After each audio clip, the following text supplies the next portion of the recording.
Abraha Yemen का ईसाई हाकिम था। हज के दिनों में उसने देखा कि लोग बैतुल्ला का हज करने जाते हैं। उसने अपने लोगों से पूछा, ये लोग कहाँ जाते हैं? उसे जवाब मिला, बैतुल्ला का हज करने के लिए मक्का जाते हैं। उसने पूछा, बैतुल्ला किस चीज़ का बना हुआ है? उसे बताया गया, पत्थरों का है। उसने पूछा, उसका लिबास क्या है? बताया गया, हमारे यहाँ से जो धारीदार कपड़ा जाता है उससे उसकी पोशाक तैयार होती है। अबरहा ईसाई था। सारी बात सुनकर उसने कहा, मसीह की कसम, मैं तुम लोगों के लिए उससे अच्छा घर तामीर करूँगा। इस तरह उसने सुर्ख, सफ़ेद, जर्द और स्याह पत्थरों से एक घर बनवाया। सोने और चांदी से उसको सजाया। उसमें कई दरवाजे रखवाए। उसमें सोने के पतरे जड़वाए। उसके दरमियान में जवाहर लगवाए। उस मकान में बहुत बड़ा सा याकूत लगवाया। पर्दे लगवाए। वहाँ खुशबुएं सुलगाने का इंतज़ाम किया। उसकी दीवारों पर इस कदर मुश्क मला जाता था कि वो स्याह रंग की हो गईं। यहाँ तक कि जवाहर भी नज़र नहीं आते थे। फिर लोगों से कहा, अब तुम्हें बैतुल्ला का हज करने के लिए मक्का जाने की ज़रूरत नहीं रही। मैंने यहीं तुम्हारे लिए बैतुल्ला बनवा दिया है। लिहाजा अब तुम सब इसका तवाफ़ करो। इस तरह कुछ कबाइल कई साल तक उसका हज करते रहे। उसमें इतिकाफ़ करते रहे। हज वाले मनासिक भी यहीं अदा करते रहे। अरब के एक शख्स नफ़ील हशमी से ये बात बर्दाश्त न हो सकी। वो इस मसनूई खाना काबा के ख़िलाफ़ दिल ही दिल में कुढ़ता रहा।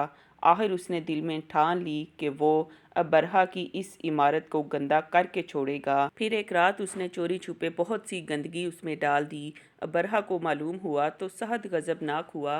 कहने लगा, ये कार्रवाई किसी अरब ने अपने काबा के लिए की है। मैं उसे ढा दूंगा, उसका एक एक पत्थर तोड़ दूंगा। उसने शाम और हबशा को ये तफसीलात लिख दी। उससे दरख्वास्त की कि वो अपना हाथी बेच दे। उस हाथी का नाम महमूद था। ये इस कदर बड़ा था कि इतना बड़ा हाथी रोए ज़मीन पर देखने में नहीं आया था।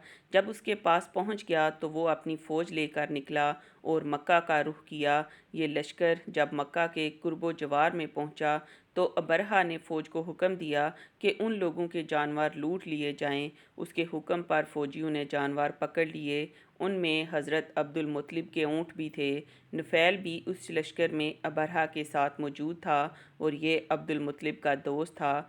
अब्दुल मुत्तलिब उससे मिले, ऊँटों के सिलसिले में बात की। नुफ़ैल ने अबरहा से कहा कि कुरैश का सरदार अब्दुल मुत्तलिब मिलना चाहता है। ये तमाम अरब का सरदार है। शरफ़ और बुज़ुर्गी उसे हासिल है। लोगों में इसका बहुत असर है। लोगों को अच्छे अच्छे घोड़े देता है, उन्हें अतियात देता है, खाना खिलाता है। ये गोया अब्दुल मुत्तलिब का तारुफ था। अबरहा ने उन्हें मुलाकात के लिए बुला लिया। अबरहा ने उनसे पूछा, बताइए आप क्या चाहते हैं? उन्होंने जवाब दिया, मैं चाहता हूँ मेरे ऊँट मुझे वापस मिल जाएं। उनकी बात सुनकर अबरहा बहुत हैरान हुआ। उसने कहा, मुझे तो बताया गया था कि आप अरब के सरदार हैं, बहुत इज़्ज़त और बुज़ुर्गी के मालिक हैं, लेकिन लगता है मुझसे गलत बयानी की गई है, क्योंकि मेरा ख्याल था कि आप मुझसे बैतुल्ला के बारे में बात करेंगे, जिसको मैं गिराने आया हूँ और जिसके साथ आप सब की इज़्ज़त वाबस्ता है। लेकिन आपने तो सिरे से उसकी बात ही नहीं की और अपने ऊँटों का रोना लेकर बैठ गई। ये क्या बात हुई? उसकी बात सुनकर अब्दुल मुत्तलिब बोले, आप मेरे ऊँट मुझे वापस दे दें, बैतुल्ला के साथ जो चाहें करें, इसलिए कि उस घर का एक मालिक है, वो खुद ही उसकी हिफाजत करेगा। मुझे उसके लिए फ़िक्रमंद होने की ज़रूरत नहीं। उनकी बात सुनकर अबरहा ने हुक्म दिया, उनके ऊँट वापस दे दिए जाएं।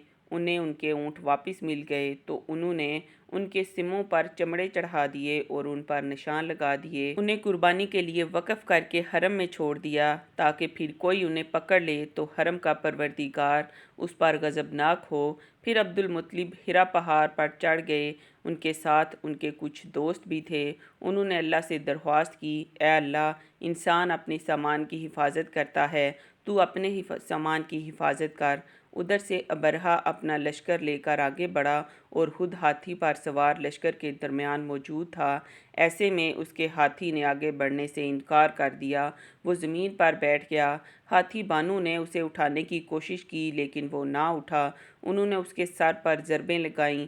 आंकस छुए मगर वो खड़ा ना हुआ। कुछ सोच कर उन्होंने उसका रुख यमन की तरफ किया तो वो फ़ौरन उस तरफ चलने लगा। उसका रुख फिर मक्का की तरफ किया गया तो वो फिर रुक गया। हाथी बानू ने यह तजर्बा बार बार किया।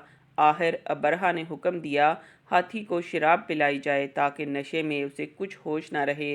अबरहा के हाथी को उठाने की मुसलसल कोशिशें जारी थीं कि अचानक समंदर की तरफ से उनकी तरफ अल्लाह ताला ने अबाबीलों को भेज दिया। वो टिड्डियों की झुंड की तरह आईं। दूसरी तरफ हज़रत अब्दुल मुत्तलिब मक्का में दाखिल हुए, हरब में पहुँचे और काबा के दरवाज़े की जंजीर पकड़कर अबरहा और उसके लश्कर के खिलाफ फ़तह की दुआ मांगी। उनकी दुआ के अल्फाज ये थे, ए अल्लाह, ये बंदा अपने काफ़िले और अपनी जमात की हिफाजत कर रहा है, तू अपने घर यानी बैतुल्लाह की हिफाजत फरमा। अबरहा का लश्कर फ़तह हासिल न कर सके। उनकी ताकत तेरी ताकत के आगे कुछ भी नहीं। आज सलेब कामयाब ना हो। सलेब का लफ्ज़ इसलिए बोला कि अबरहा ईसाई था और सलेब को ईसाई अपने निशान के तौर पर साथ लेकर चलते हैं। अब उन्होंने अपनी कौम को साथ लिया और हिरा पहाड़ पर चढ़ गए क्योंकि उनका ख्याल था वो अबरहा का मुकाबला नहीं कर सकेंगे। और फिर अल्लाह ताला ने परिंदों के झुंड भेज दिए। ये परिंदे चिड़िया से कदरे बड़े थे। उनमें से हर परिंदे की चोंच में पत्थर के 3-3 टुकड़े थे। ये पत्थर परिंदों ने अबरहा के लश्कर पर गिराने शुरू किए। जूँ ही ये पत्थर उन पर गिरे उनके टुकड़े टुकड़े हो गए, बिल्कुल इसी तरह जैसे आज किसी जगह पर बम गिराया जाए तो जिस्मों के टुकड़े उड़ जाते हैं। अबरहा का हाथी महमूद अलबत्ता उन कंकरियों से महफूज रहा। बाकी सब हाथी तहस नहस हो गए। ये हाथी 13 अदद थे, सब के सब खाए हुए नहुसत की मानद हो गए, जैसा कि सूरतुल फील में आया है।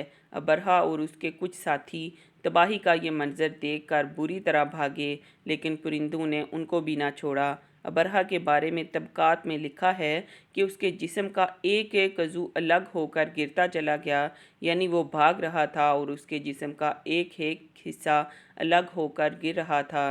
दूसरी तरफ अब्दुल मुत्तलिब इस इंतज़ार में थे कि कब हमला होता है, लेकिन हमलावर जब मक्का में दाखिल ना हुए तो वो हालात मालूम करने के लिए नीचे उतरे। मक्का से बाहर निकले तब उन्होंने देखा सारा लश्कर तबाह हो चुका है। खूब माल गनीमत उनके हाथ लगा, बेशुमार सामान हाथ आया। माल में सोना चांदी भी बेतहाशा था। लश्कर में से कुछ लोग ऐसे भी थे जो वापस नहीं भागे थे और मक्का में ही रह गए। उनमें अबरहा के हाथी का महावत भी था जो महमूद को आगे लाने में नाकाम रहा था।